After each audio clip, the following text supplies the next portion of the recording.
ಪ್ರತಿ ದೇಶಕ್ಕೂ ಅದರದ್ದೇ ಆದಂತಹ ವೈಶಿಷ್ಟ್ಯತೆ ಇರುತ್ತದೆ. ಆದರೆ ಭಾರತದ ಕೊಡುಗೆ ಜಾಗತಿಕ ಮಟ್ಟದಲ್ಲಿ ಅಪಾರ. ಅದರಲ್ಲೂ ಆಧ್ಯಾತ್ಮ ಹಾಗೂ ಜಾಗತಿಕ ಕಲಾ ಮೌಲ್ಯಗಳಿಗೆ ನಮ್ಮದು ವಿಶೇಷ ಕೊಡುಗೆ. ಆದಾಗ್ಯೂ ಇತ್ತೀಚೆಗೆ ಆಧುನಿಕತೆಯ ಗಾಳಿಯ ಅಬ್ಬರದಲ್ಲಿ ನಮ್ಮ ಮೂಲ ಪರಂಪರೆ, ಸಂಸ್ಕೃತಿ, ಮೌಲ್ಯಗಳು ವಿನಾಶದತ್ತ ಸಾಗುತ್ತಿರುವುದು ನಿಜಕ್ಕೂ ದುರಂತ. ಇಷ್ಟಾದರೂ ಅಲ್ಲಲ್ಲಿ ಅಪರೂಪಕ್ಕೆ ಕೆಲವು ವಿಶೇಷ ಸಾಧಕರು ತಮ್ಮ ಸಾಮರ್ಥ್ಯ ಬೆಳಗಿ ನಮ್ಮ ಸನಾತನ ಸಾಂಸ್ಕೃತಿಕ ಸಂಗತಿಗಳ ಎಳೆಯನ್ನು ಮುಂದುವರಿಸಲು ಶ್ರಮಿಸುತ್ತಿರುವುದು ನಿಜಕ್ಕೂ ನಮಗೆ ಹೆಮ್ಮೆ. ಅಂಥ ಸಾಧಕರಲ್ಲಿ ಒಬ್ಬರು ಮೇಲತ್ತೂರು ಭಾಗವತ ಮೇಳದ ಸಂಚಾಲಕರಾದ ಶ್ರೀ ಎಸ್ ನಟರಾಜನ್ರವರು. ಭಾಗವತ ಮೇಳದ ಸಂಪ್ರದಾಯ 11ನೇ ಶತಮಾನದಲ್ಲೇ ಇತ್ತೆಂಬುದಕ್ಕೆ ಇತಿಹಾಸದ ದಾಖಲೆಗಳಿವೆ. ತಮಿಳುನಾಡಿನ ಪ್ರಾಚೀನ ಸಂಸ್ಕೃತ ರಂಗಮಂದಿರದಲ್ಲಿ ಇದರ ಬೆಳವಣಿಗೆಯಾಗಿದೆ.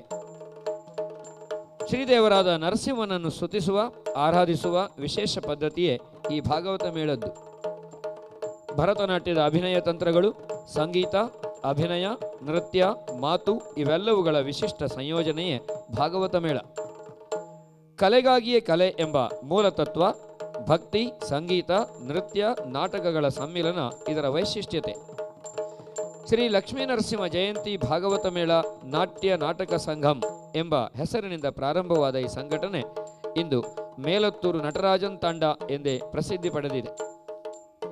ಶ್ರೀಯುತರು 2017ರ ಇಂದಿನ ಈ ಗಣರಾಜ್ಯೋತ್ಸವದ ಸಂದರ್ಭದಲ್ಲಿ ಇಂದು ನಮ್ಮಿಂದ ಪಡೆಯುತ್ತಿರುವ ಕೆರಮನೆ ಶಿವರಾಮ ಹೆಗಡೆ ಪ್ರಶಸ್ತಿಗೂ ಮೊದಲು 10 ಹಲವು ಪ್ರಶಸ್ತಿಗಳಿಗೆ ಭಾಜನರಾಗಿದ್ದಾರೆ.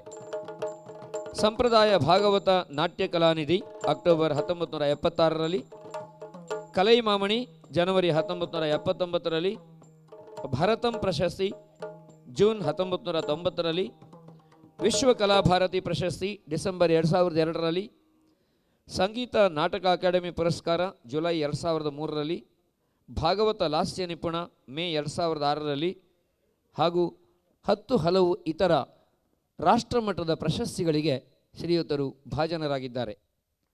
ಇಂದು ಕೆರಮನೆ ಶಿವರಾಮ ಹೆಗಡೆ ಪ್ರಶಸ್ತಿಯನ್ನು ಶ್ರೀಯುತರಿಗೆ ನೀಡಿ ಇಂತಹ ಅದ್ವಿತೀಯ ಅಸಾಮಾನ್ಯ ಕಲಾವಿದರನ್ನು ಗೌರವಿಸಿದ ಹೆಮ್ಮೆ ನಮ್ಮ ನಿಮ್ಮೆಲ್ಲರದ್ದು. ಶ್ರೀಯುತರಿಗೆ, ಅವರ ಕುಟುಂಬಕ್ಕೆ ಶ್ರೀ ಇಡಗುಂಜಿ ಮಹಾಗಣಪತಿ ಆಯುರಾರೋಗ್ಯ ಐಶ್ವರ್ಯವನ್ನು, ಸುದೀರ್ಘ ಕಲಾಸೇವೆಯ ಅವಕಾಶವನ್ನು ನೀಡಿ ಅವರಿಗೆ ಕರುಣಿಸಲಿ ಎಂಬ ಪ್ರಾಮಾಣಿಕ ಹರಕೆ ಹಾರೈಕೆ ನಮ್ಮದು. ಪ್ರಶಸ್ತಿಯನ್ನು ಸ್ವೀಕರಿಸಿದ ಶ್ರೀಯುತರಿಗೆ ಎಲ್ಲರ ಪರವಾಗಿ ಹೃತ್ಪೂರ್ವಕ ನಮನಗಳನ್ನು